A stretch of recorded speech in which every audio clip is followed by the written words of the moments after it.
Hi, and welcome to the speaker series. My name is Ellie Weisbaum, and I'm an assistant professor at the University of Toronto's Buddhism, Psychology, and Mental Health program. What you're about to watch is an excerpt from my course, Buddhist Perspectives on Current Social Issues, where we invited a series of international guest lecturers to share their perspective on how mindfulness and compassion can inform our approaches to current social issues, both at an individual and systemic level. This series was sponsored by the New College Initiatives Fund, and we really hope that these dialogues can serve to be engaging and informative for the context of your daily life, and that they can help us collectively consider how we can build a more healthy and compassionate society. Thanks for joining us, and enjoy the video.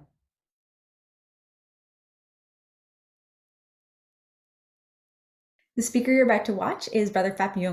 He received a professional BA in architecture from the University of California and worked as an architect and designer for 4 years before becoming a monk.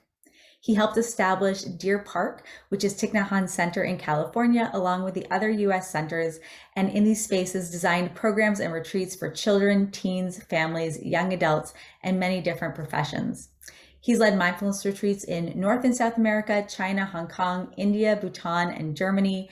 I had the pleasure of actually traveling with him in India and Bhutan and across many centers in Europe to teach and explore mindfulness. He's particularly interested in meditation as a method to cultivate the mind and to consider how this impacts us both individually and collectively.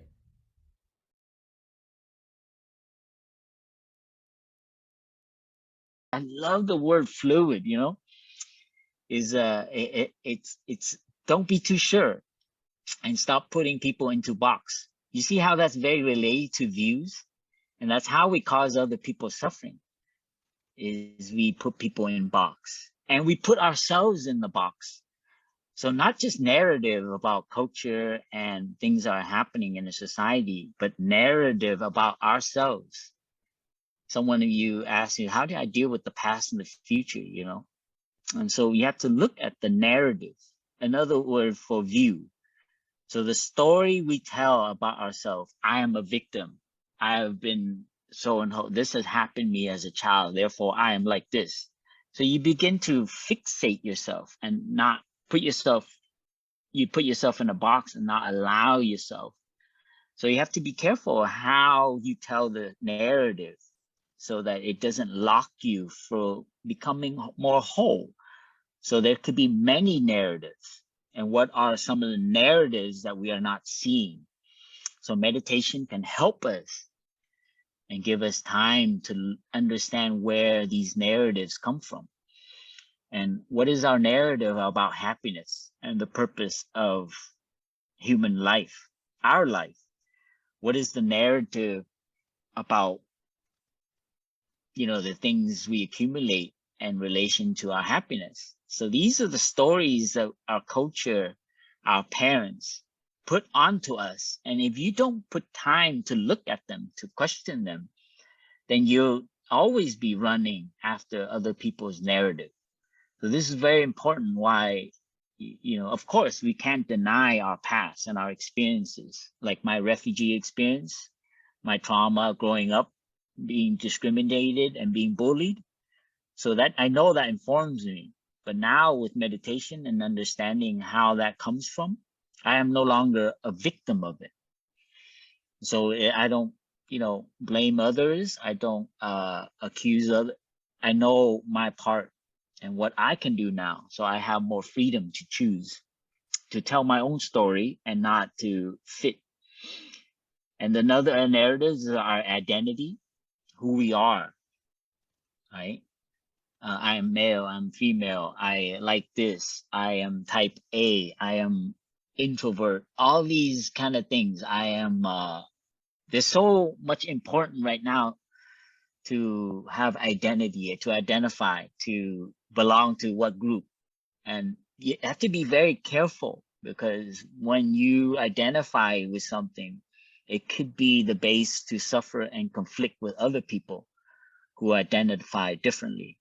So identify yourself, figure out why you identify yourself, but don't be caught by it. And so this is a very, I'm becoming across a lot of that. I think narratives viewpoints. You see where I'm getting at? And so now with meditation, I see, before we move on, I just was framing that for you to understand a little bit of the intention of the Buddhist practice is to understand how our mind works, understand how we view things, and the stories that we tell. And so we'll take a pause here, and maybe I invite all of you just to close your eyes. I know it's probably kind of strange. Maybe you've done this. This class is very unique. I can't believe I'm sharing this. Get to share this in a university setting, I guess. But I invite you, okay, just to bring attention back. I know some of this has been maybe easy to follow, but it's hard to follow just a screen. But now I invite you to sit a bit and close your eyes and come back to the breath and follow your in-breath, follow your out-breath. And just revisit a little bit of some of the narrative that we tell about ourselves, some of the stories we like to tell about ourselves.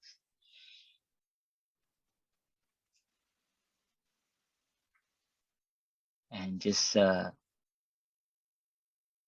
just revisit some of that. It could be sentences, it could be images.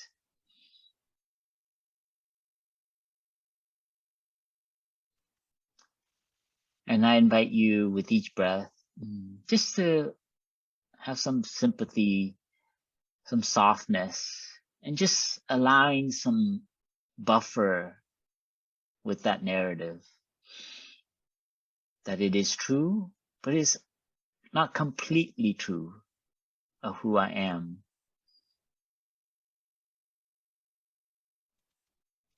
I'm at this stage of my life of this human lifespan, particularly unique.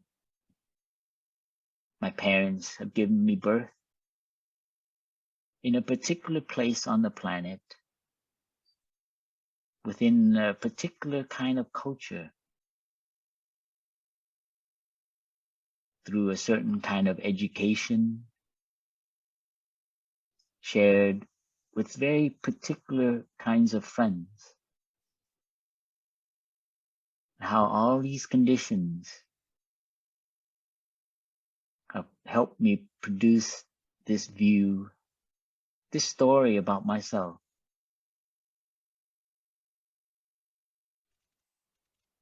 But I know this is just part of the story. And it is just a story.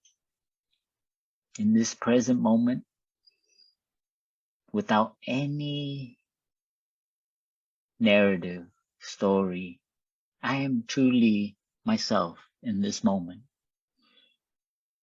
I don't need to defend myself, defend my identity. In this present moment, I'm fully at ease with myself, accepting myself beyond this limited narrative, this story that I tell myself. I am still growing. I am life. I am in the process of growing this life force within me. I don't limit myself with these ideas, some helpful, some not helpful. In this present moment, I accept myself just as I am, with all the weakness, with all my strengths, my talents, even with all my failings and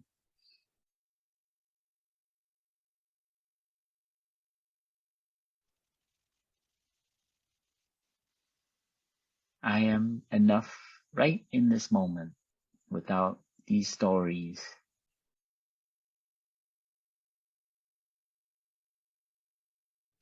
You can open your eyes. And so this is a kind of version of metta meditation. When we sit and we just really accept ourselves. Because in the world of human beings, unfortunately, we're constantly thinking and we're moving around from one thought to the next. It's so nice to take a break from that. You know, I like to sit in front of a boulder in the mountain at Deer Park, and I ask the boulder, "How old are you?" And I love asking boulders how old you are. Why is that? Because it helps transport me into a different time zone, the archaeological time of the planet. You know, you sit in front of a boulder, and it helps me take a break from the human drama realm.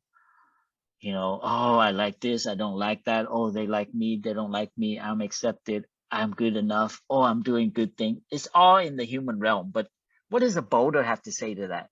Or a sequoia tree? Or the atmosphere? It's like, oh, you humans, man.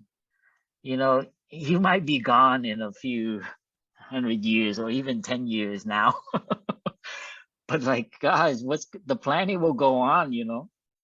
Anyways, I love this new trend. We have a new book of the Zen and the Art of Saving the Planet, and I smiled and I was like, you know, the planet doesn't need saving. You know, it will be fine. It would just go through our process just like any other species, and it will deal with our toxin. It will be fine. But of course, I'm anthropocentric. You know, so I do wish that we could live a little bit better, and we can strive for that. So it doesn't make me become empathetic, you know, but it helps me to keep in focus of some of the things that boggle us down within the family too. You know, speaking at more personal level, you need a break too from the family drama. You know, like go out into nature. You're not just a daughter or a son or a family member or even among your friend. You're not just their friend. You are like a tree. Like, do people ask us like how to become a better tree? You know, like, come on, tree. You know, it's like, you know, it has some, you know, fungus here, it has some limbs falling off, but like the tree is fine. You know, I love looking at trees too and ask that question. It's like, I accept you exactly as you are, tree, with some mushrooms growing underneath that I can't eat, with a little limb here broken off. Some trees are like barely surviving with just a side element, a bark growing, and the rest of it is rotting. And the tree looks happy, blooming new leaves. It's like, you know, this is the best I can do, man. This is the condition. I talk to trees, by the way. You know, so I wouldn't say I'm perfectly sane, but it's nice to take a break from human sanity to touch planetary consciousness. You are living energy of this planet. How about that? This planet produced us and produced this awareness and this language, this screen that we are looking through. Is it beautiful? Anyway, I'll just share with you kind of my quirky side. Thanks for watching the video. We hope you found it engaging and informative. If you'd like to know more about programming in the Buddhism, Psychology, and Mental Health program or other public series and events that we have coming up, please check out in the description a link to our website and also more about the speaker in this video. Thanks for joining us.